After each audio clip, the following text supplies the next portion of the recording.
वंदे मातरम। स्वागत है आप सभी का। आज हम ये देखेंगे कि जो गुणन संक्रिया है वो योग और व्यवकलन पर वितरित होती है या नहीं होती है, और इसे हम प्रूव भी करेंगे और समझेंगे कि कैसे वितरित होती है। वितरित का मतलब आप जानते हैं, बांटना। जी, क्लास में कोई ना कोई चीज आपको वितरित की जाती होगी। फ्रूट्स अगर आए तो सभी बच्चों में बांटे जाएंगे। पापा अगर डेयरी मिल्क लेकर आए तो सभी बच्चों को बांटेंगे कि नहीं बांटेंगे? बराबर बराबर। तो इसी को कहते हैं वितरण। और गणित में संक्रियाओं में हम वितरकता गुण भी देखते हैं, और वो किसके लिए देखते हैं? गुणन संक्रिया के लिए। तो क्लियर है। चलिए अब देखते हैं कि हमारी गुणन संक्रिया योग पर वितरित होती है या नहीं होती है, और इसके बाद हम देखेंगे व्यवकलन पर वितरित होती है या नहीं होती है। तो वितरित होने के लिए सबसे पहले हमें क्या करना होगा? हमें इस सवाल को सॉल्व करना होगा कि इस सवाल को सॉल्व करने पर हमें क्या आंसर प्राप्त हो रहा है। तो लीजिए हम सॉल्व करते हैं। -3/4 का -3/4 एज इट इज आ जाएगा, और आपको पता है बोर्डमास के नियम से कि पहले ब्रैकेट को सॉल्व किया जाता है। तो हम ब्रैकेट को सॉल्व करते हैं। इसको सॉल्व करते हैं तो एलसीएम लेना होगा। एलसीएम कितना मिलेगा? 6।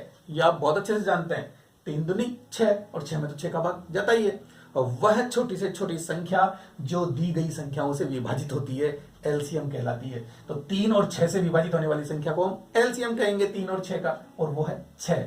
फिर क्या करना है? योग के लिए इस 3 का भाग देना है 6 में। कितनी बार जाएगा? 3 दूनी 6, 2 बार।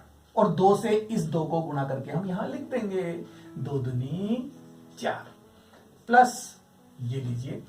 अब आप बात करेंगे 5/6 की। तो 6 का भाग देंगे, 6 में 1 बार जाएगा, और 1 को 5 से गुणा करेंगे, 5 आएगा। ये लीजिए, हमने इस ब्रैकेट को सॉल्व करने की कोशिश की और जवाब हमें क्या मिलता है वो भी देख लीजिए आप।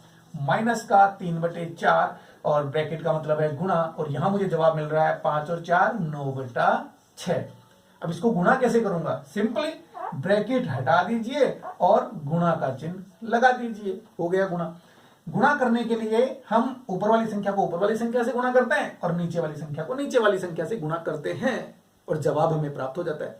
लेकिन अगर हम पहले ही इसमें कुछ कट रहा हो तो काट देते हैं, जैसे कि 3 एकम 3, 3 दूनी 6। क्या 9 और 4 भी कट रहे हैं? नहीं कट रहे। नहीं कट रहे तो अब आप गुणा कर दीजिए, आपका आंसर आ जाएगा। माइनस का 1 और 9, तो 9 एकम 9, और माइनस प्लस माइनस, यानी मुझे मिला माइनस का 9। और यहां क्या मिल रहा है? 4 दूनी 8। आपका जवाब आ गया है कि इस प्रकार से जब हम इस सवाल को सॉल्व करते हैं तो आंसर क्या आ रहा है? माइनस का 9/8। और इस माइनस के 9/8 को मैं लिख देता हूं यहां पर, ताकि हमें ध्यान रहे कि इसका आंसर हमें क्या मिला था। ठीक है ना? अब हम इस -3/4 को, अर्थात गुणन को, इस योग संक्रिया पर वितरित करके देखेंगे। कैसे वितरित करते हैं देखिए। -3/4 वितरित होने का मतलब है कि इन दोनों को बांट दिया जाए, -3/4 को। कैसे? इस प्रकार से -3/4 गुणा हो रहा है किससे? पहले मैं इससे गुणा कर दूं 2/3 से, फिर प्लस का चिन्ह है, और अब मैं -3/4 को इसको भी बांट देता हूं, मतलब -3/4 गुणा हो जाएगा इससे भी। कैसे? ऐसे -3/4 गुणा 5/6। आपने क्या देखा?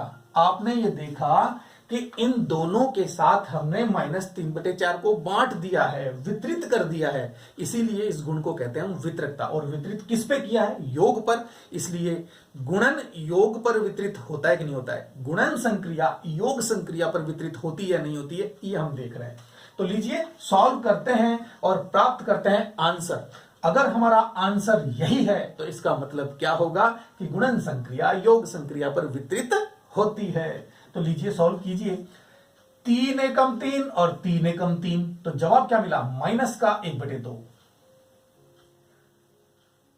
माइनस प्लस माइनस 2 एकम 2, और बटे में 4 एकम 4। और इधर देखिए, अब आप यहां पर भी सॉल्व कीजिए। 3 और 6 कट रहे हैं, तो 3 एकम 3, 3 दूनी 6। कुछ और कट रहा है? नहीं कट रहा। तो सॉल्व कीजिए।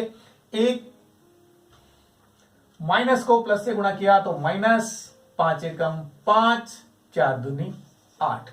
अब आप एलसीएम लेकर इसे जोड़ सकते हैं।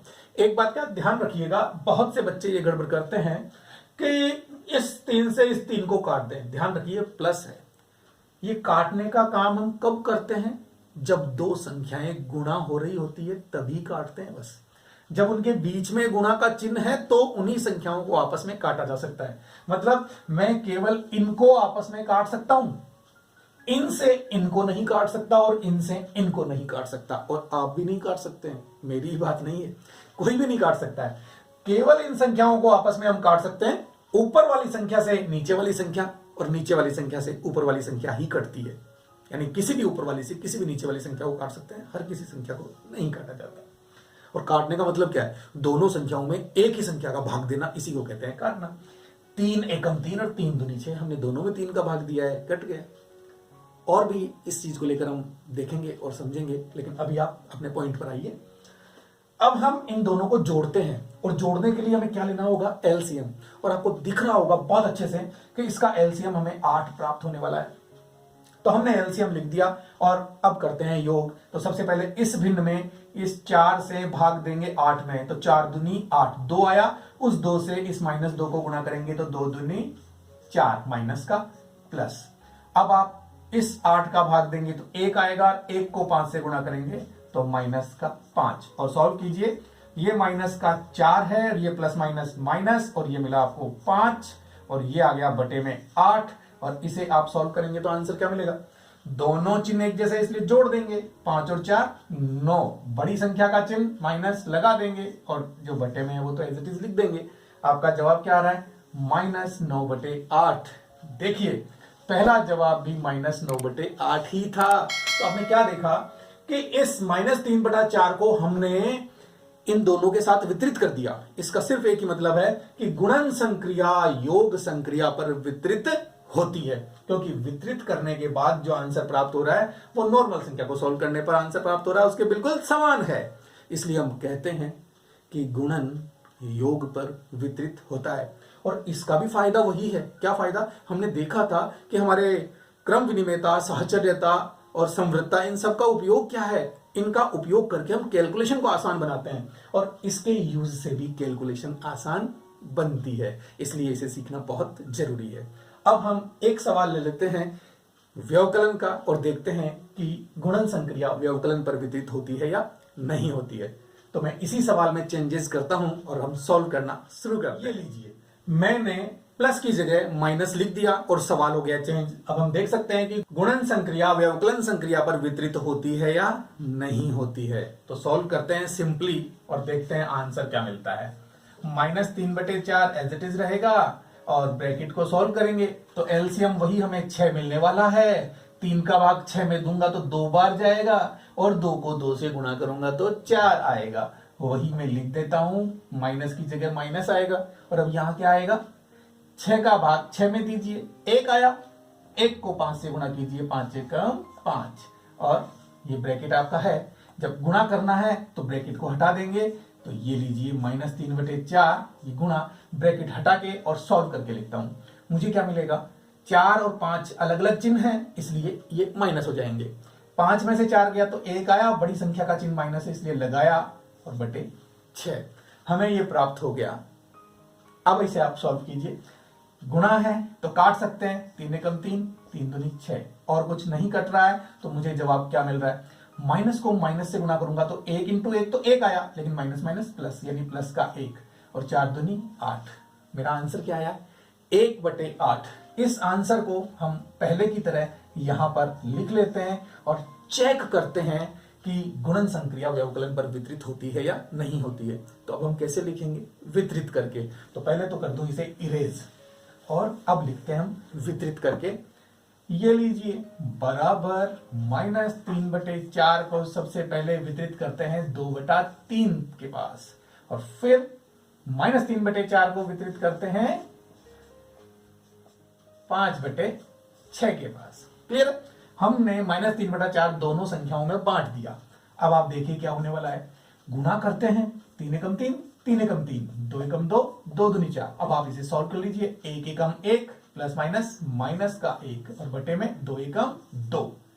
इधर 3 और 6 कट रहा है, 3 एकम 3, 3 दूनी 6, और कुछ कट रहा है? नहीं कट रहा। तो सॉल्व कीजिए। 1 को 5 से गुणा करूंगा तो 5 ही मिलेगा, माइनस प्लस माइनस, और बटे में 4 दूनी 8। एलसीएम लेते हैं और सॉल्व करते हैं इसको। एलसीएम हमें मिल रहा है 8। 2 का भाग 8 में देंगे कितनी बार जाएगा? 4 बार। 2 चौक 8, 4 एकम 4, इसका माइनस का। और इधर देखिए अब आप, ये माइनस एज इट इज लगा दिया, 8 का भाग 8 में दिया एक बार, 5 से गुणा करेंगे एक को तो क्या आएगा? माइनस का 5। सॉल्व करते हैं, माइनस का 4 और माइनस माइनस प्लस का 5/8। आप देख रहे हैं जवाब क्या मिल रहा है? 1/8। क्योंकि दोनों संख्याओं के चिन्ह अलग अलग है इसलिए हमने घटा दिया।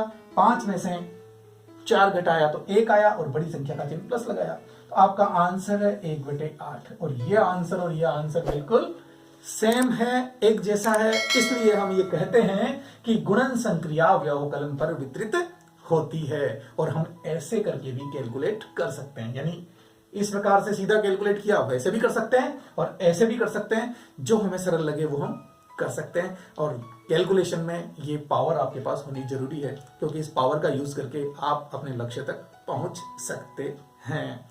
तो हमने देखा गुणन संक्रिया योग संक्रिया पर भी वितरित होती है और व्यवकलन संक्रिया पर भी वितरित होती है। अब ये मैं आपके ऊपर छोड़ता हूं कि आप विभाजन संक्रिया को चेक कीजिए कि विभाजन संक्रिया योग और व्यवकलन पर वितरित होती है या नहीं होती है। यह प्रश्न आपके लिए छोड़ दिया, वैसे नहीं होगी, लेकिन अब देख लीजिएगा कि क्या होता है, ये आप स्वयं पता कीजिए। ओके बाय, मिलते हैं अगले वीडियो में।